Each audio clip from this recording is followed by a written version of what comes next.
another video, and on Twitch that messes things up pretty badly. I found out. Good times. Yeah, yeah, good times indeed. Cool. Well, hi everybody. Hello, hello. This Good is Sonic afternoon. Bloom TV. Sonic Bloom Live on Sonic Bloom TV. That's the slug that we use on Twitch and YouTube. Yep. It's our weekly game industry news program. I guess is the best thing to call it. We do this every week to cover the latest game news industry information, I guess. It's been a dry week, but we have some but we have Q2 reports. This is in a way, so in a way, what we're going to hear today is a little bit about perhaps why we've had to state that for the last several weeks, months, in fact, of like, it's been a dry week. This has been a frequent statement of ours. I think some of the numbers we're going to report today, the article, the news items we're reporting today will sort of explain to an extent a little bit of why that's the case. Justin, what are we going to go over to this or today? Yeah, well, I'll say this too. Because E3 doesn't exist anymore, not in a tangible form, I think this is what's dragging out the news cycle. Like, usually you have the game industry like focusing on creating something for E3 that they're going to release in October, November, December timeframe. And now it's like scattered. It's scattered throughout from like July or like June to September, when like the remaining last like game shows we have Gamescom coming up in Europe, and so these game game publishers and game developers themselves are now like preparing their stuff for this time, and so new press releases will happen when they're ready to show a bunch of stuff. And now it just happens as like a drip feed, but starting for E3 this year, or what was E3 this year, was Summer Games Fest. We got a like swath of news then, and then quiet, and it's been relatively quiet. So what we did get this week is quarterly reports. It's really riveting stuff. Time to dig into some numbers. Yeah, kind of. We'll be looking at our first article, or the first piece of news we'll be talking about, is consumer spending across the industry is down. And we'll talk about what that means, what that might affect in the future. But it means profits are down. And that's not a great thing, especially for consoles that are in like their third year of being available. So yeah, we'll talk about that. Secondary, we'll do what Q2 reports actually like culminate into. So beyond just consumer spending being down and companies underperforming or performing worse than they did in Q1 or the Q2 2021, this is looking at all the mergers and acquisitions and business deals that have gone on in the industry for this quarter compared to last quarter, and the changes that we're seeing there. A lot of this talks to what the state of the economy is, and what the state of where investor interests lay within the game industry. Where investor interests lay means where we're going to be seeing a lot more development happening. We can talk about that a bit more. And then the final bit, which I actually think is the most interesting part, and fans of just gaming in general probably find this the more riveting aspect of our broadcast, is more directly relevant to them. Yeah, exactly. This has to do with the Activision-Microsoft merger. Well, not merger, it's acquisition. Yeah. Acquisition of Activision. That is going through regulatory review by just about every major market country. But with that, we're beginning to get a sneak peek into what companies are arguing to prevent it from happening. And we got this juicy tidbit from Brazil and Sony's argument there that we'll discuss more, but it has a lot to do with Call of Duty and the importance of Call of Duty as a franchise to the game industry. So we'll dive into all three of those topics. If you like what we're doing, like the video, subscribe to what we put on every week, and hopefully you'll catch another one of our videos. If not, I'll beg. All right. Perfect. Yeah. All right. So, sorry, something has happened with my window. All Oh right. no. That's, I think, not fixed. One moment. There we go. Technical difficulties. Yeah, I'm the one that's the master streamer here, and yeah, so the main window's got moved around. Anyways, yeah, let's jump into the first topic. Eric, do you want to summarize, or do you want me to? Why don't you summarize for us? I have a feeling that might happen a few times. I think you're more familiar with the actual numbers than I am. It gets sort of detailed here. Yeah, I mean so this week Q2 results came in. Microsoft actually I think was a bit earlier. I think they were like last week, but Microsoft, Sony had their earnings report and their I think their discussion with their investor meetings. There we go. They had their investor meeting, and Nintendo, before I was able to write the script for this, did not have something prepared, but they actually reported this morning. So we have all big three, reporting about their earnings, and there's a very obvious trend that's happened, which is consumer spending across the board is down. It's just to say gamers are spending less money, which for people like Nintendo, this is a bit expected. They're kind of in their long side of their console, so usually you start seeing console sales sort of trickle and fall off. But with Microsoft and Sony, this is a critical year of, well, next year is the most critical year, I'd say, but this is year 2 of their consoles being out in the market. They really should be building up the momentum behind it, and that's not exactly the most obvious thing happening here. So we'll go into the details there. So into the details. Yeah, consumer spending down. I mentioned this already. Microsoft, Nintendo, Sony all posted declines. According to NPD, across the board, there was a $1.78 billion drop from the same time last year in consumer spending. It's a 13% decline. Not great. Although I think there's factors we can discuss here that inform why, but that will be for the discussion part. Sony saw one of the bigger drops, 26% plummet in game spending this quarter. It's not their entire division, but specifically in games, there's a 26% drop, which is pretty sizable. They blame basically that there's not enough AAA content. Every game company, I think, is sitting some sort of lull, and I think it corresponds to COVID. But there's a drop in games being available. 26% drop for Sony. There's a drop on Nintendo's side. There's a drop on Microsoft's side. Overall, there's a lack of first-party content available this year. So they saw 13% decline there, or 26% decline on their games alone. Xbox posted 11% hardware spending drop, so less consoles being sold compared to last year. A 6% drop in games and services. They bundle all their games and the Xbox Game Pass services into one metric. So that's a 6% drop there. Nintendo expected a 4.8% drop. They had a 4.7% drop. The biggest loss on their side, again, was game sales. Hardware sales had a slump as well.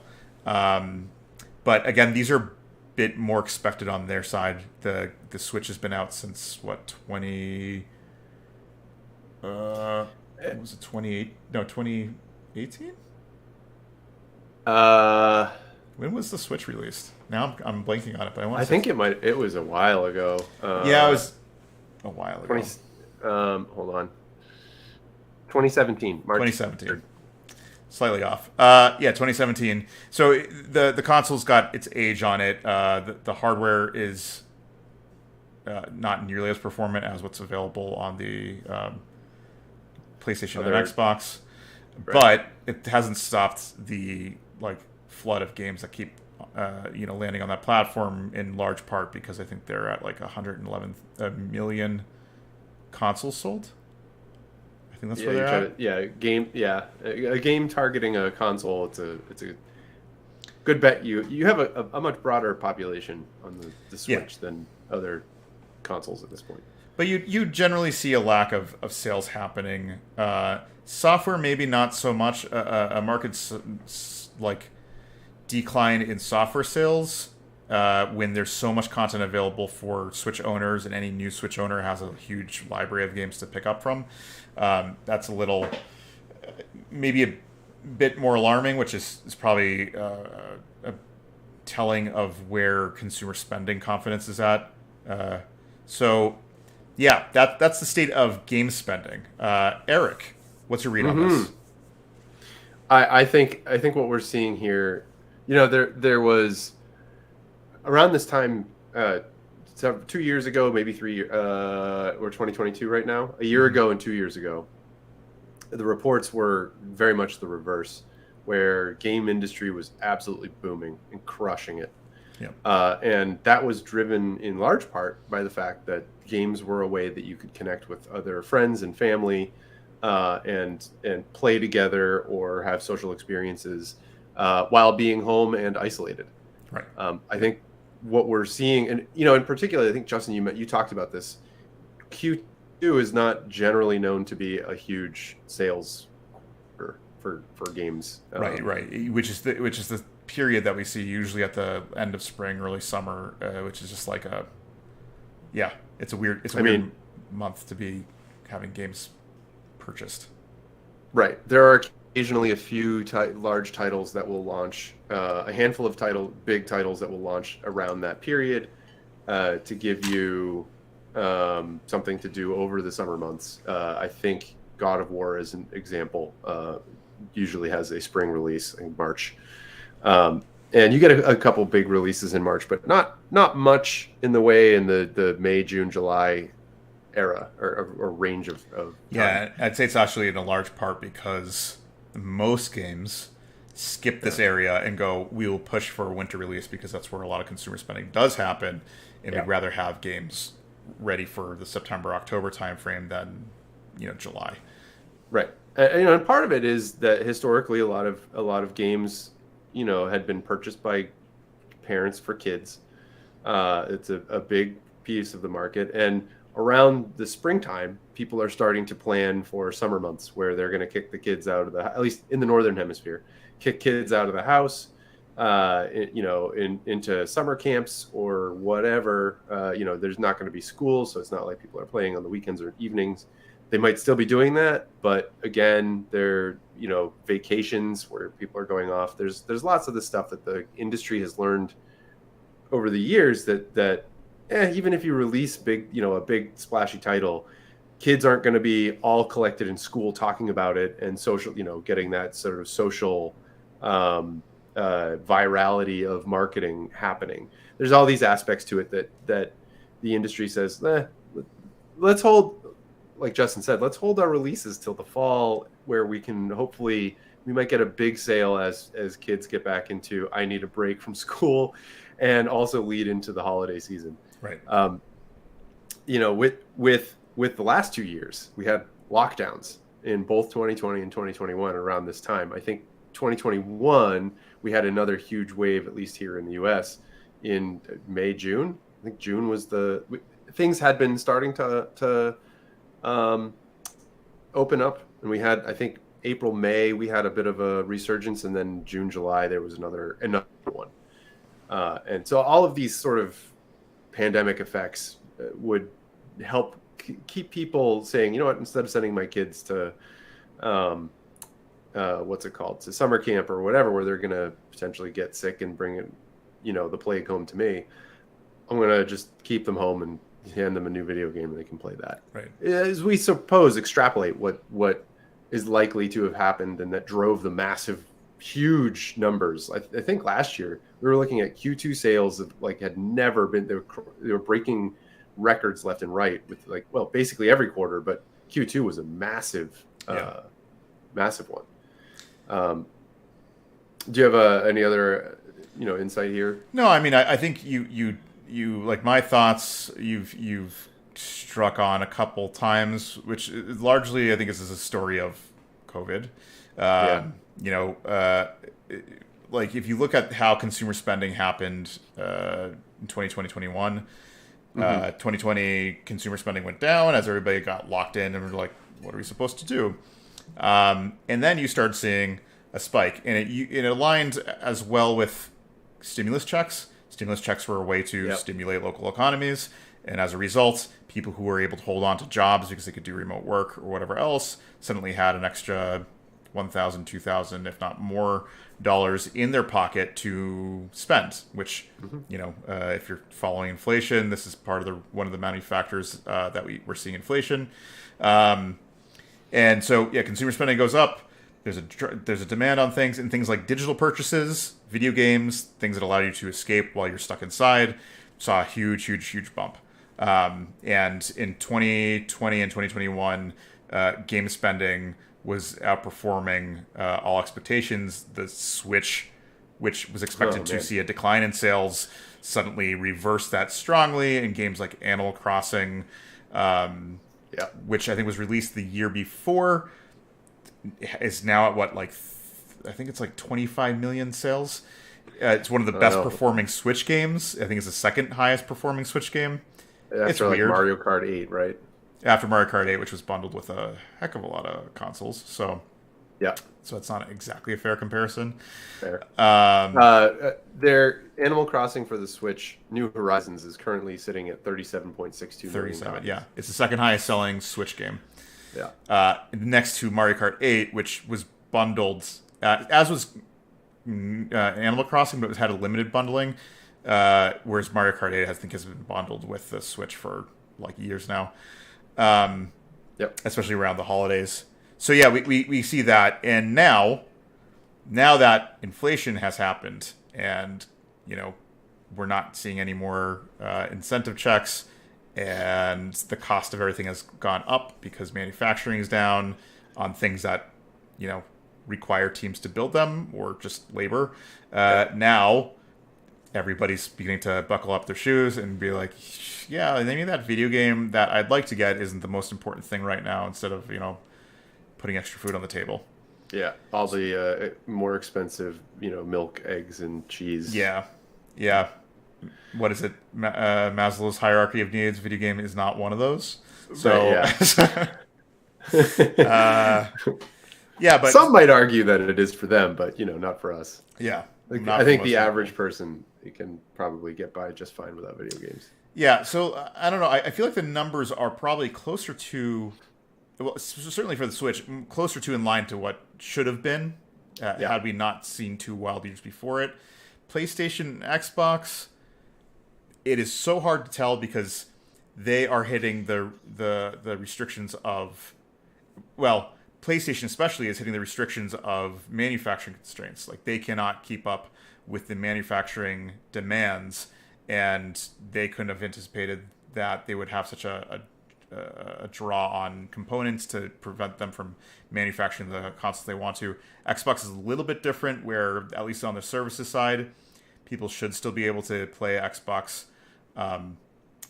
Game Pass if they want to on any device, so that service shouldn't have been as affected as, say, PlayStation Now or PlayStation Plus digital game downloads, when a lot of them require PlayStation hardware to be played. So, I feel like it's a little bit of a normalization at this point. However, it's a bit. Go ahead. I was going to just support you in that and say it's a bit of a reset back to like the odd year. It's a little bit unfortunate to compare 2022 to 2021 and 2020, because comparing those years to in this industry to anything is sort of unfair. Yeah, it's like when people like, we were oil independent in 2020. It's like, because no one drove. It's like, it's like, of course we were. And we didn't do it. Yeah, right. Yeah. And then it's like the 1 year that we actually were able to claim energy independence for a very short period of time. You can't compare these. It's like, well, it's hard to compare these. And now that we're seeing the fallout of COVID, it's really hard to say exactly how this affects things. And I think one of the other points is 2022 has been quite a lull for gaming in the sense of what's being released. I think indies are still producing at the regular clip, but AAA titles seem to take a back seat this year. and things that were released this year were things that were like planned well in advance. But God of War was supposed to be at the very beginning of the year, but it was in the middle of production when COVID hit, and that took a delay. Right. Nintendo's releases this year have largely been like the gimme titles, and even some of those hit delays. Like Advance Wars got pushed, but like Kirby is usually like a B tier title for Nintendo. Zelda still an unknown, right? Like I think that was supposed to be released this Breath year. of the Wild 2. Yep. Yeah. There's no release date for that yet. Yeah, so it's a weird release year as well, and I think a strong result, or it's a strong indicator that COVID had an impact on the AAA titles that were being released this year. Yeah, I think that's a fair statement to say that what we were seeing in 2020 and 2021 were titles that were mostly done, right? And we did see that the 2021 titles, they've had a year of development in the pandemic, where companies then had to figure stuff out in order to continue to finish up the work on them and get them shipped. For sure, that's not the easiest thing to do.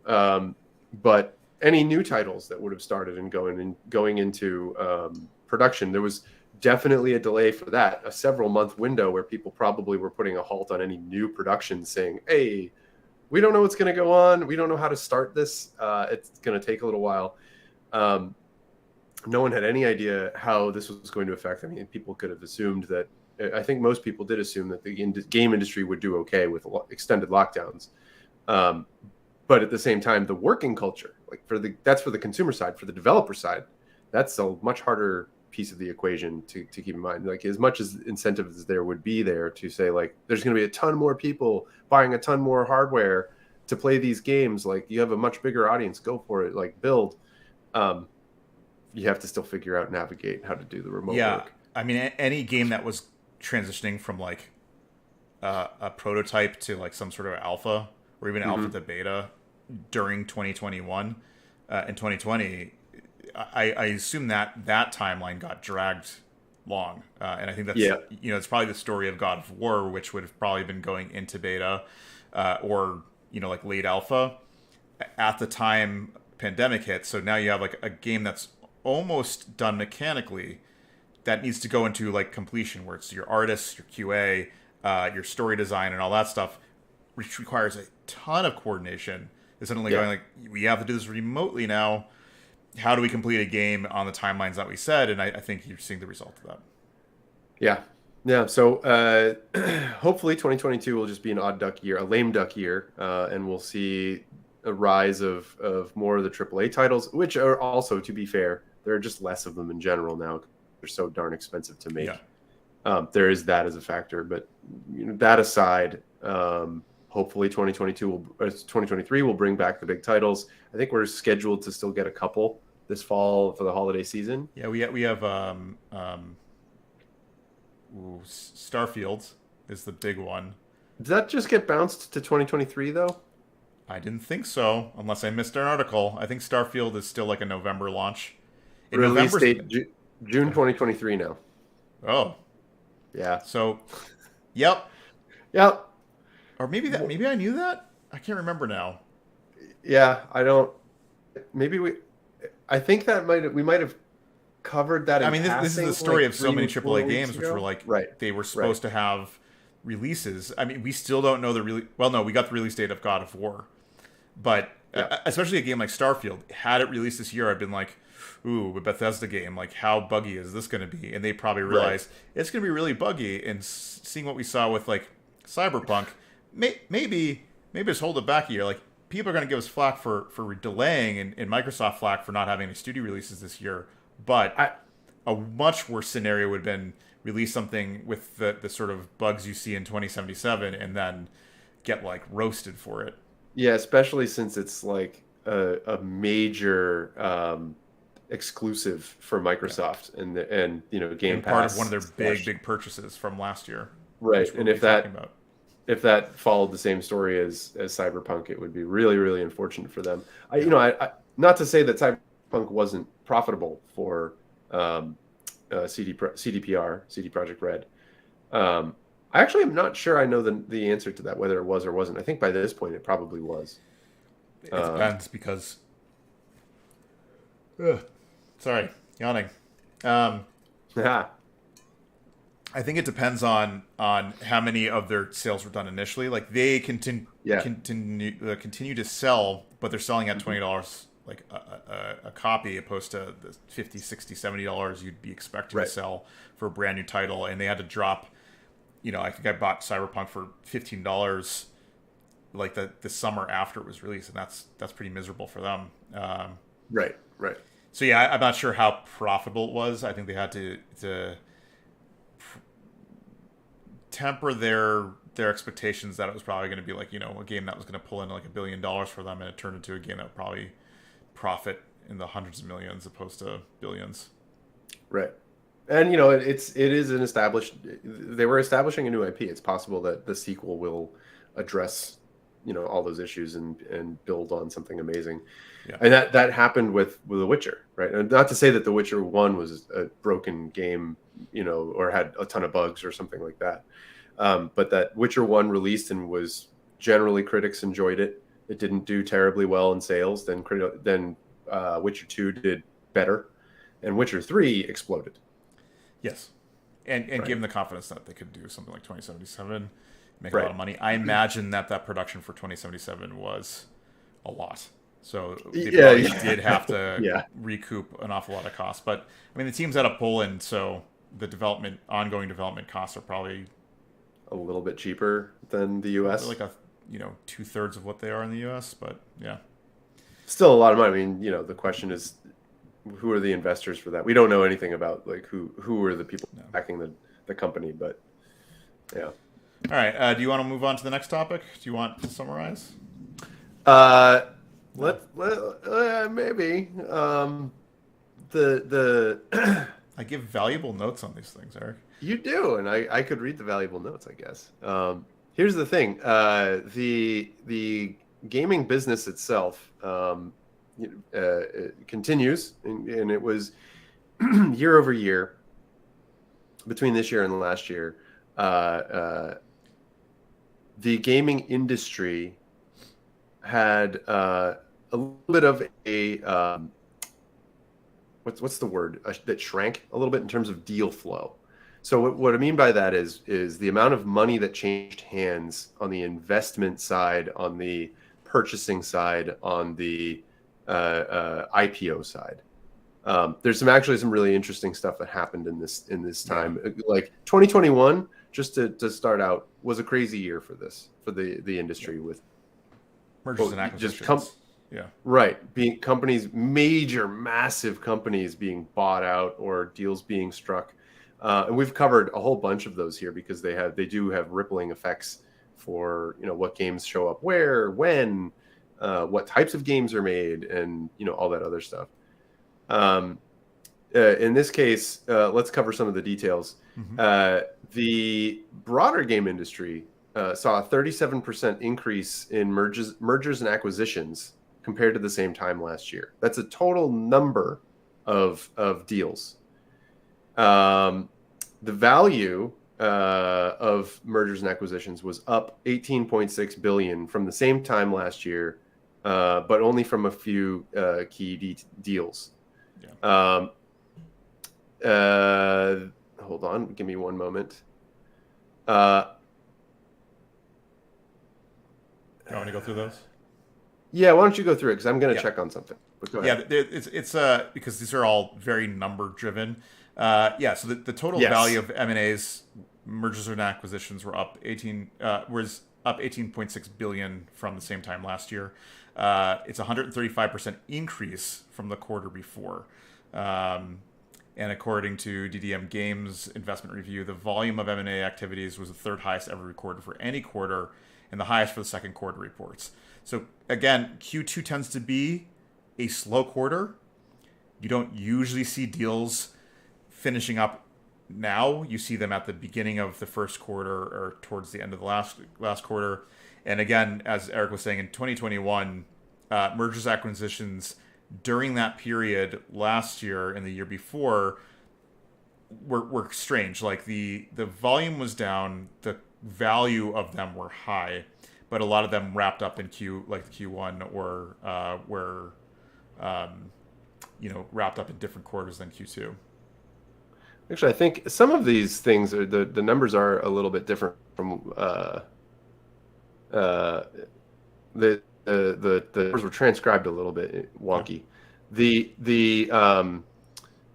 first thing, that 37% increase in mergers and acquisitions was from the previous quarter, from Q1. Yes.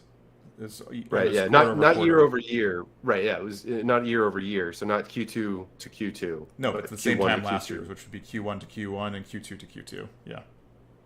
But no. This is from the previous quarter, not from the same quarter of the previous year. What do you say? Oh, from Q1 to Q2, there was a 37% increase. Oh, yeah, right. I see, from the same time last year. I see. Yep. Yep. And that's 18.6 billion. Yeah, there's a really interesting the fourth article that we're mostly sourcing here has a really interesting graphic where they sort of show the numbers compared to each other, and they show half one to half one, 2021 to 2022.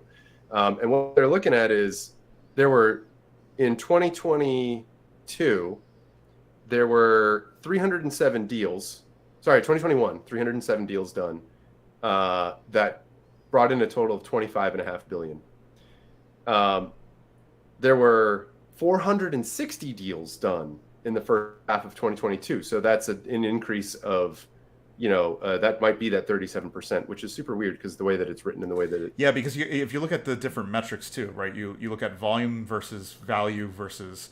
that's the thing. Can give you different metrics depending on what you want to highlight and why. Right. So looking at just in terms of total investments, the number of deals done, this is companies buying companies. This is investors investing in companies.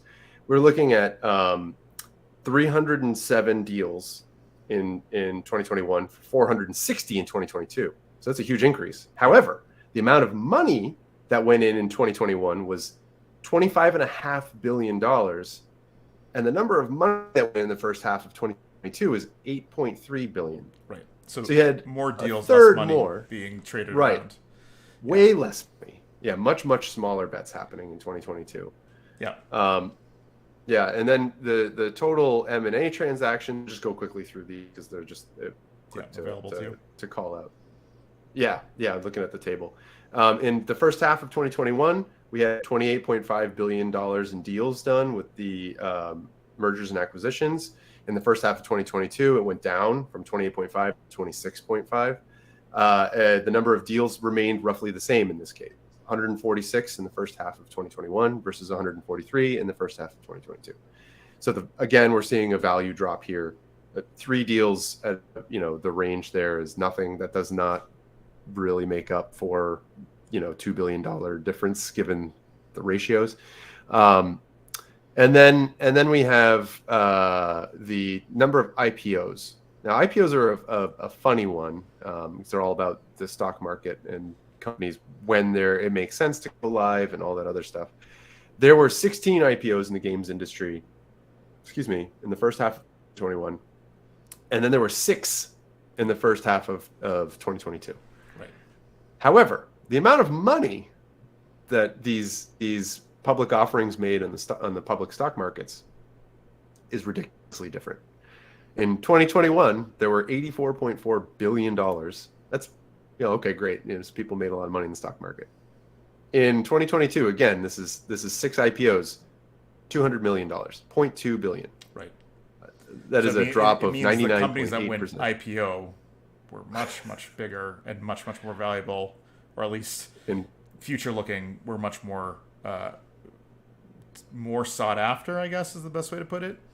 Had a bigger story to tell to interested parties in the stock market, let's say.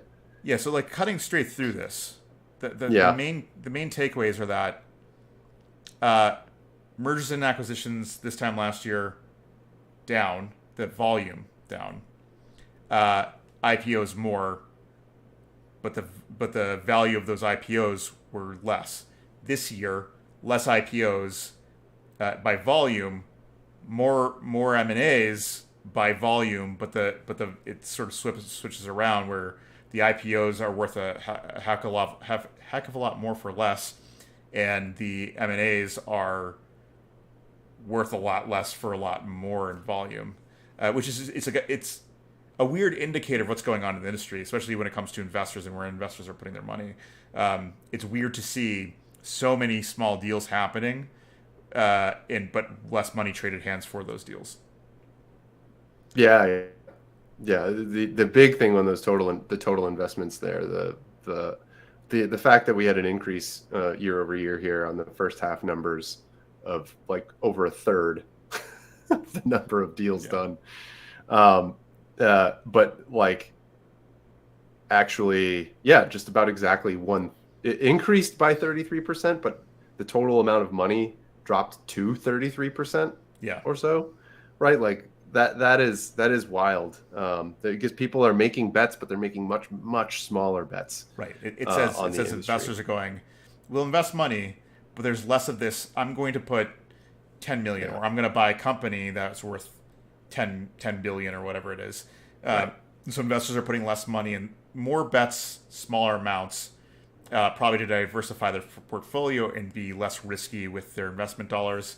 And the same thing you're kind of seeing with the mergers. Mergers are a similar kind of concept, except it's a company going to another company and saying, we want to buy your tech. We want to diversify either clientele or what our tech stack does, or et cetera. This is them going, okay, we'll do more of these, but we're going to be a bit more selective about how we do that. And this this year takes into consideration the Zynga deal, the Sony and Kirkby deal, and leaves out the Activision deal, which still is not past regulators Right. yet.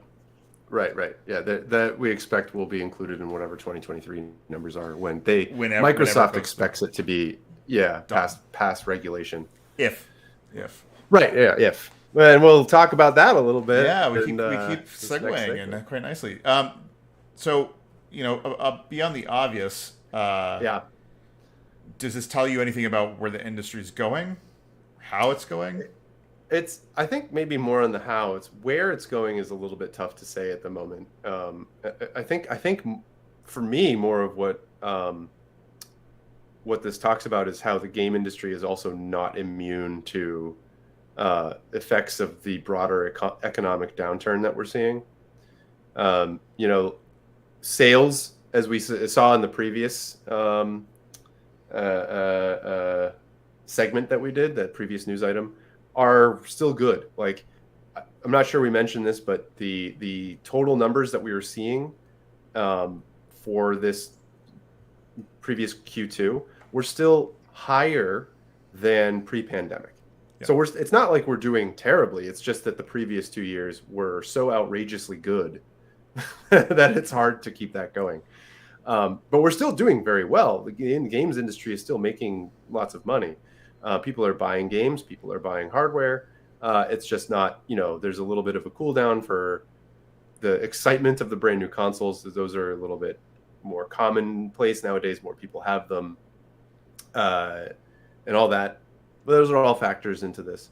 What we're seeing with this one, however, is that even given that the industry seems, for all intents and purposes, to be doing pretty well, the outside money, other people coming in, the industry's ability to sell itself to investors still has to face a specific reality, and that is that investors are tightening their belts, looking at trying to find safer bets, and restricting the amount of money they're willing to play around with in this case, and deal sizes are going down, deal counts are going up, I guess. But we sort of see this anyway, and just in general, when there's a bit of a economic downturn, you get people making lots of smaller bets instead of putting large chunks of money into what looks like a sure bet. Plus, you get consolidation of the industry, right? Like that too. This happened. The same thing about 10 years 2008. ago.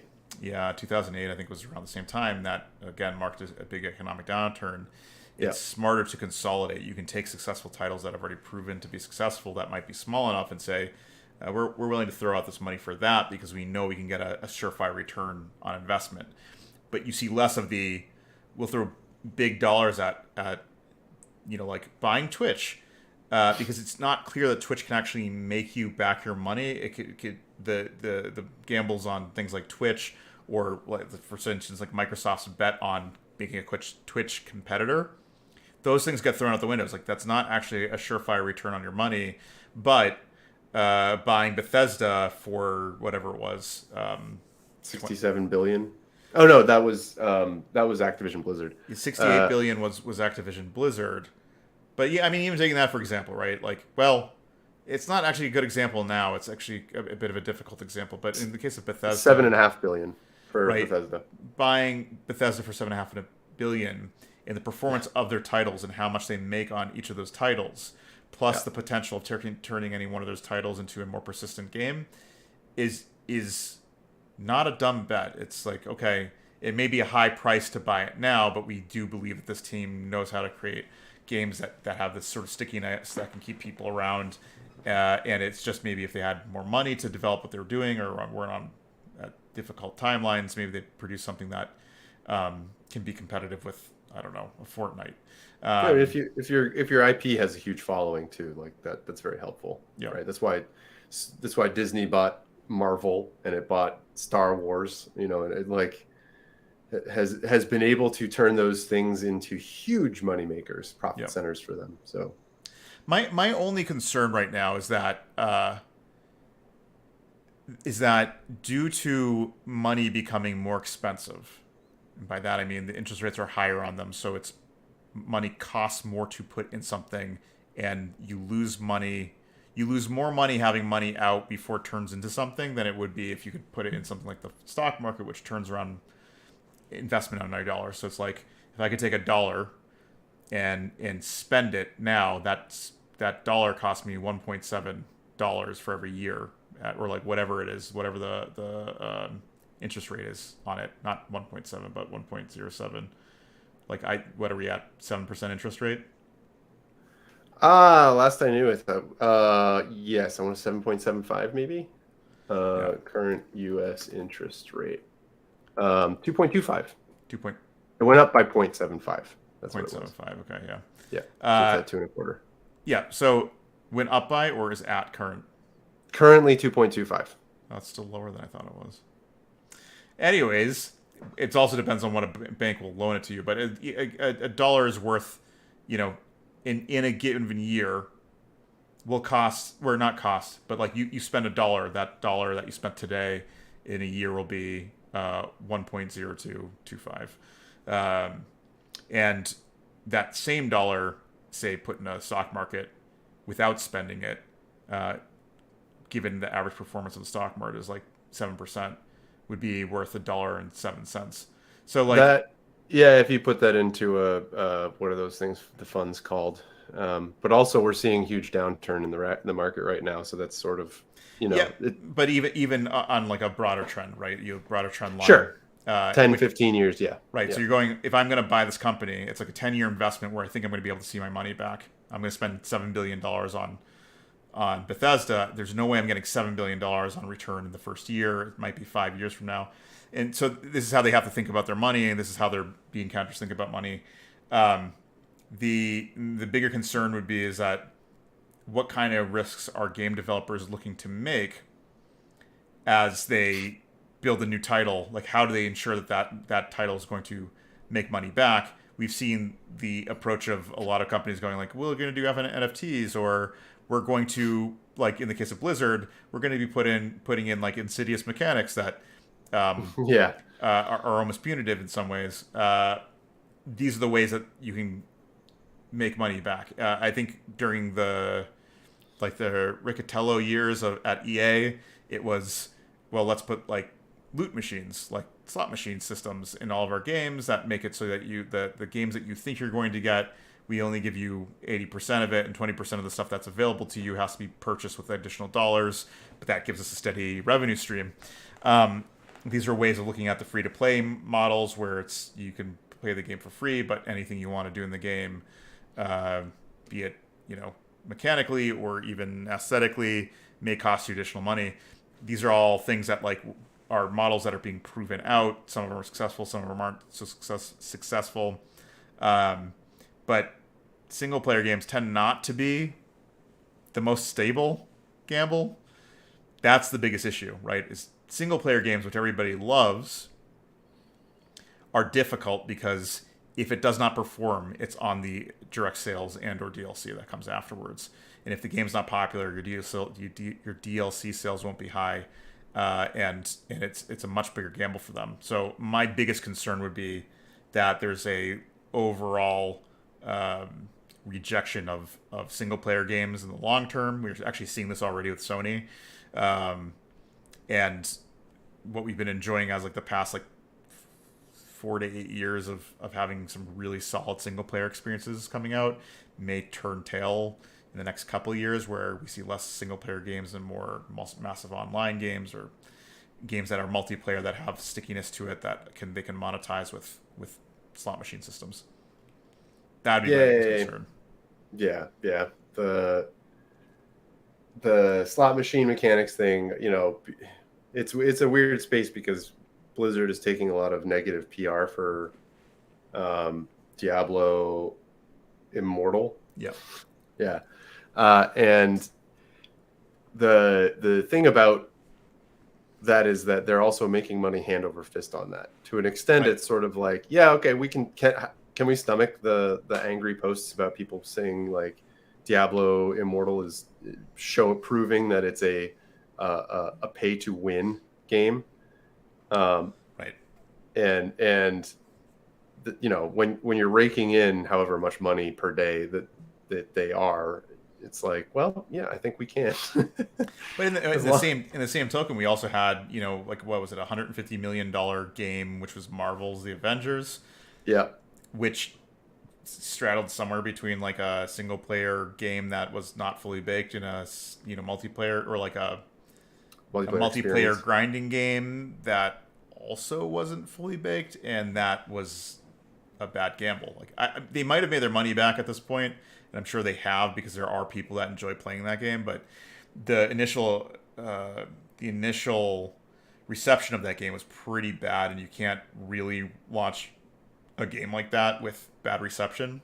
Right. And it's free left and right now. Like you can get Marvel's Avengers if you're subscribing to PlayStation Plus or Xbox Game Pass. Like Avengers is there because they'd rather have you spend a couple extra dollars and really enjoy the game for a couple extra dollars every 2 weeks or something, than people pick it up and then return it to the game store and sell it, and it get resold and they don't make any money on it. So right. Yeah. Which, yeah, it's a bit of a weird space to be in with the market being down and trying to understand what investors are willing to do, what they're interested in, where's the interest in the market.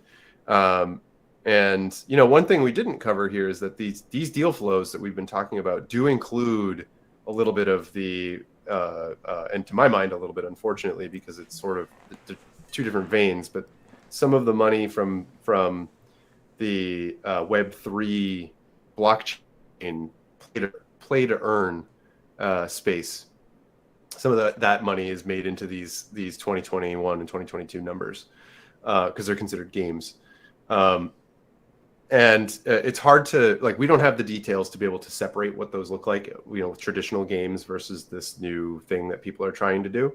So it's hard to say, but like overall, the amount of money that people are looking into putting into interactive entertainment is of the scale that we've been talking about, which, this is just the first half of the year, and these are massive numbers for this stuff, which is to an extent like really good to see.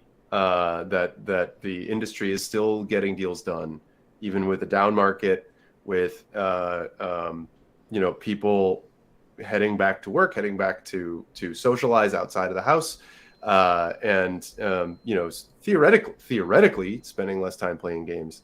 That there is still the understanding, hey, we're still going to play games. So yeah, even if things went back to normal, we played games when it was normal. So. Yeah. Yep. Cool. Well, let's move on to the last topic, Alrighty. because I think we've probably talked about as much as we can without going into wild hypothesis. Sure. Uh, let's see. So PlayStation battles the Activision merger. Do you want to talk about this one? Sure. Okay. So Sony. Let's frame what exactly the merger, well, not the merger, the The acquisition is in the first place. Right. So Microsoft came out was this last year sometime Yeah, I want or to say it was earlier this January year. last year. Yeah. Yeah, they said, "Hey, we're gonna buy Activision Blizzard. Here's the deal. It's an I think like at the time it was an all stock deal or something like that. And they were gonna put in something like 67 or 69 billion dollars worth of value into acquire them. And since that time, there have been a bunch of regulatory questions, people jumping in, on the various governments stepping in. I don't know exactly which body this is. It may be something specific to multinational corporations, which Microsoft is. And I assume Activision Blizzard is, given the markets they sell to. Yeah. But there are at least there is some body. It may be the World Trade Organization or something that requires at least 12 countries to have a regulatory pass at what's going on, regulatory investigation of an acquisition of this scale. One of the countries that is stepping up to do that, U.S. is definitely doing it, Mm-hmm. but one of the countries that is stepping up to do this is Brazil. And in Brazil, they put out a request for comments from the industry, from those who are concerned about the merger, from others who may be affected by this. And Sony chimed in. Sony effectively put in a statement that said, hey, we believe that this will affect players' choice when it comes to console purchase. They back that up by effectively stating that Call of Duty is like the most popular series. It's genre defining. So that if you basically Call of Duty and first-person shooter are synonymous, and we certainly use them that way. Like Justin and I, even we're talking, we need an example of a first-person shooter. The first one that comes to mind is Call of Duty. Yeah. The Call like Call of Duty. We don't even specify a specific game. It's that series, right? Right. But that is synonymous. That the effect of losing Call of Duty, if Microsoft were to make that console exclusive or platform exclusive to Microsoft consoles and Windows, let's say, that the negative impacts for Sony, for anyone else who would otherwise gain a port of the game, would be massive. And they were even showing situations where to back up, data to back up their argument by saying, here are the follower counts for the Call of Duty series on Facebook and Instagram versus the same numbers for the number 2 series, Battlefield. And they were basically an order of magnitude different. It was like 20 million to 8 million or 12 million. I don't remember the exact numbers. But something on that order. And then the, on Instagram, I think it was like 20 and 8 on Facebook, and then 12 and 3 for Facebook it was the first 2, Instagram for the second 2. Regardless, like those are huge differences, huge number changes, and suddenly, Sony's concerned that this would also affect the public in a way, because people who would be previously playing with their friends on their game on PlayStation may not be able to continue that, because some of their friends are able to migrate, some are not. They have already made their decision, so that's going to break up friend groups, that kind of thing. There's a lot of angles that Sony's trying to play into this conversation here. Justin, is there something I've missed, or is that sort of covered? No, I mean, I think for the most part, I think their core arguments are quite interesting, and I think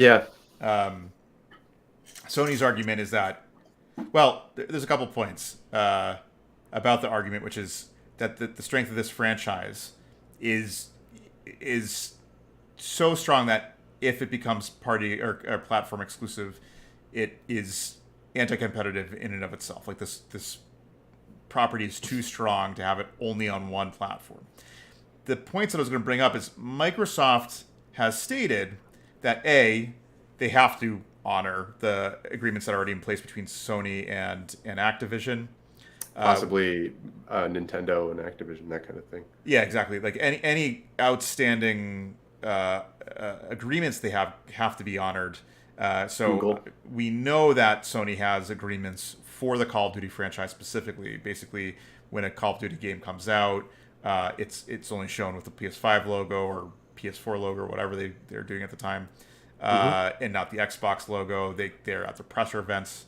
They're not at Microsoft's press events, but the game is still on multiple platforms. It's just they get this, and they usually have some sort of perk. Like I think for a couple of years now, Call of Duties would have exclusive content that was available on the PlayStation for the first year, and then eventually migrate over to PC and Xbox, or it was available on PC but not on Xbox. It's Sony's way of trying to get some amount of exclusivity so that they're able to use the success of Call of Duty and help it bolster the platform. So those still have to be honored. But the thing that Microsoft says is that we will be continue to make Call of Duty available on all consoles. Consoles, yeah. But the statement in itself is a bit funny, like making it available opposed to we will publish a physical version or digital version or physical and digital version of Call of Duty on every console that we want to. Like stuff like that. They can be funny with it and be like, yeah, no, of course Call of Duty is available to PlayStation users if Sony wants to allow us to put Game Pass on their platform. Like they can make Right, sort of yeah. Add a dicey Game Pass arguments. app to your system. Yeah. Right, and then as a PlayStation user, you can definitely play it. Like Right. those Right. things, without explicit agreements in place, Microsoft can kind of say whatever they want, and it doesn't matter until it's explicitly stated. And I think, The- go ahead. yeah, there's one other piece of this that we sort of haven't covered yet, which is Yep. that Call of Duty will not have a 2023 release. Right. They don't have one prepped, and this is what we were hinting at before in the last segment or one before that, where the fact that we had that hiatus of the year may have an effect on the development cycle for games. There isn't going to be a 2023 Call of Duty. Now, that's probably actually more specifically due to the fact that the Call of Duty franchise has not been selling as well as expected for the last two releases, at least. And even though they've been selling gangbusters, they're still not hitting the numbers that Activision Blizzard had predicted, given their history. So they may be looking at it like, let's let a year go by and build up demand again, and then tap into the demand and try to revitalize it. That's sort of the going thought about what's going through their head. We don't know. We're not Activision. But that's sort of us reading tea leaves here and saying what would be an industry reason that this might be happening. Also, COVID impacts on the game schedule Right. could have very well pushed it going. Like, if we're pushed to release a game this year, we're going to be hard pressed to make something of value that will be able to meet the expectations. Right. But this year we do get Modern Warfare 2 too. Right. So this year, 2022, we're gonna get a brand new Call of Duty game. I will say that in the number one selling games of 2021 were, first and foremost, was Call of Duty. Was it Vanguard? And then 2020, and then number three was the Call of Duty from the previous year. Right. So it was Black Ops 2 too, because they've already made a Black Ops 2, but this is Black Ops after they rebooted Black Ops 2, the second rebooted Black Ops game. Cold War. right. This is like Modern Warfare. Modern Warfare 2 is coming out this year, but they've already made 5 Modern Warfares. They had Modern Warfare 1, 2, 3, 4, and then last year, or not last year, I think it was 2019, they made Modern Warfare, the reboot, where they're like, we're going to put the same quality that you expected from Modern Warfare that you got from like the original back into this. And this is the second one of them like taking a fresh page at it. It's weird. Yeah, it's also very hard to track what the titles are for these games if you're not a huge fan of the series. And neither Justin and I play them all. So at any rate, the point is that they were selling first and third for the entire year of 2021. So when you look at that, it's still hard to say like, oh yeah, they'd be fine just not selling a brand new title for a year and missing out on almost a guaranteed top 10 title. Right. Now, to be fair, what might make that more palatable is if they take a break and shrink their development team sizes or sort of reorg a bit internally and try to find ways to handle things internally.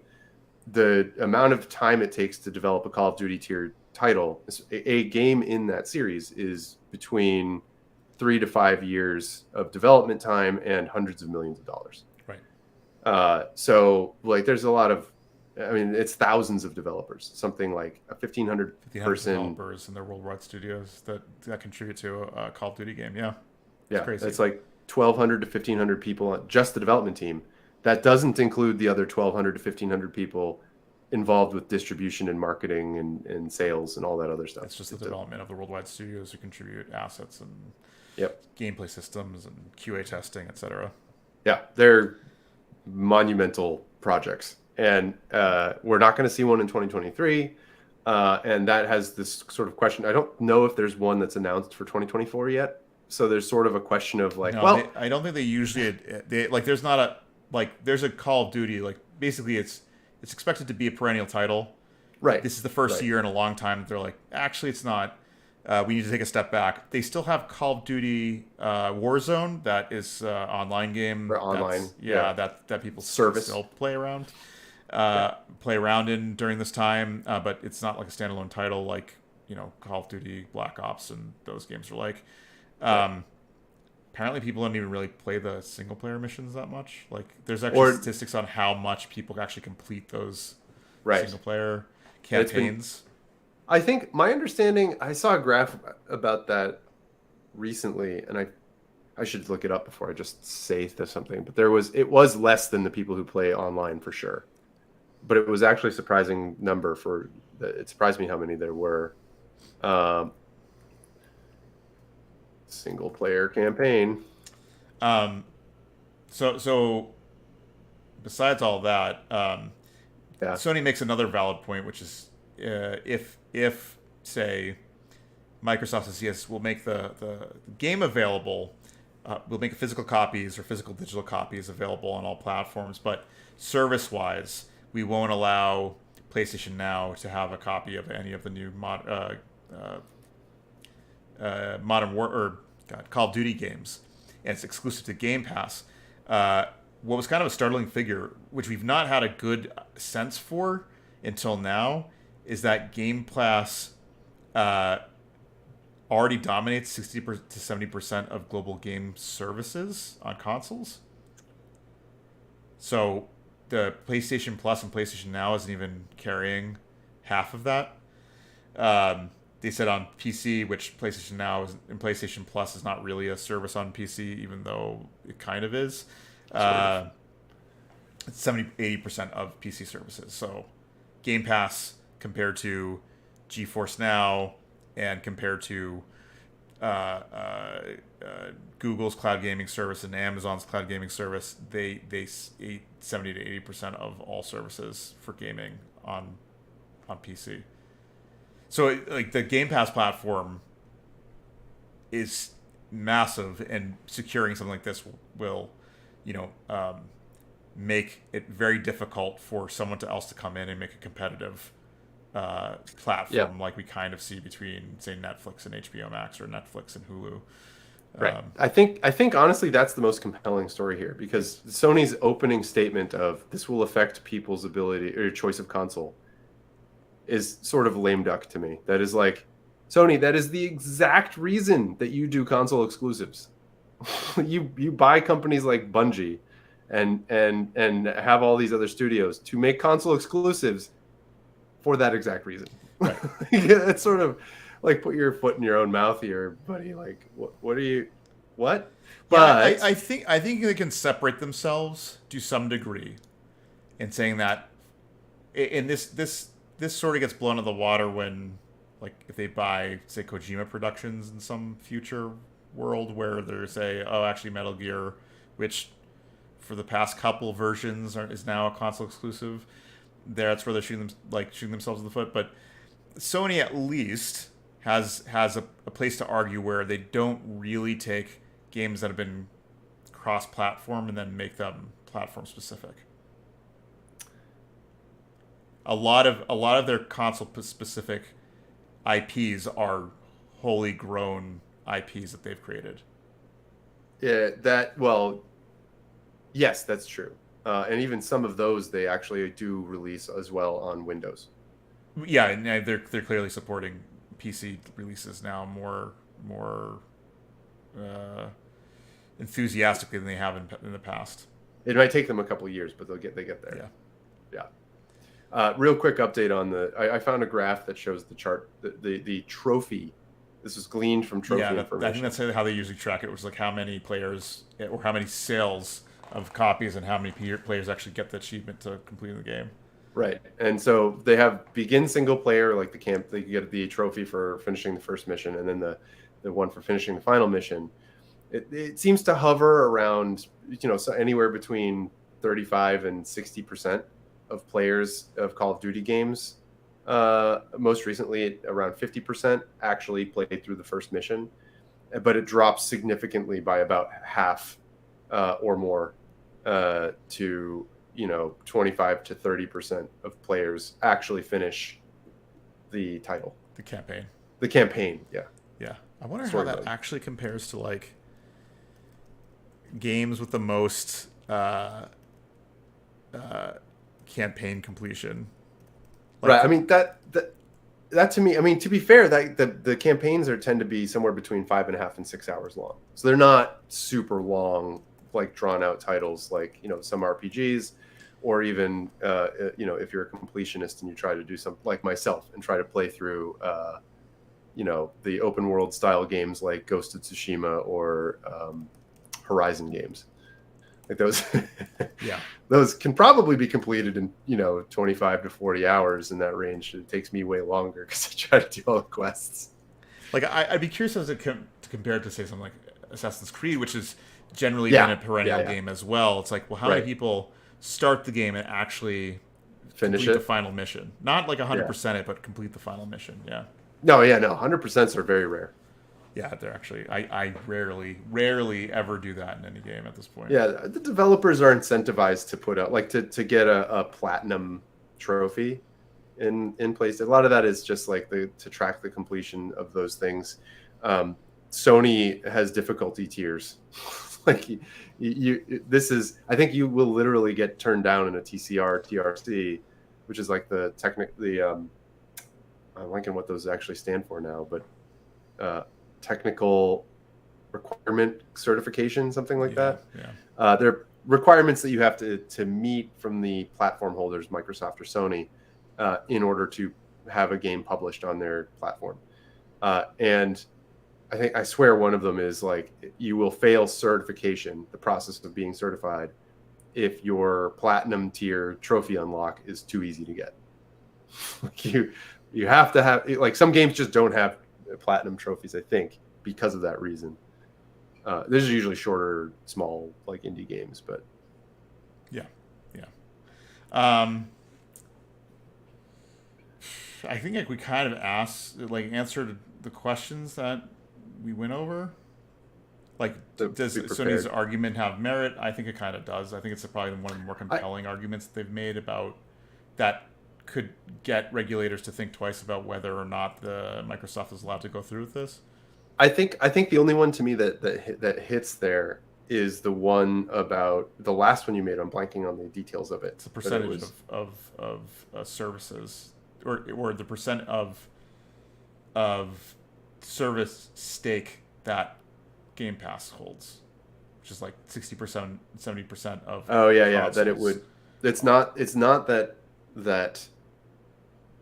other first-person shooters couldn't be made, and other really excellent first-person shooters couldn't be made. It's that this becoming exclusive on that platform suddenly makes it effectively a monopoly for a genre-defining game, like one that commands, even in its second year, a top 3 spot in the total sales of the industry. Right. And represents hundreds of millions of players. Over the years.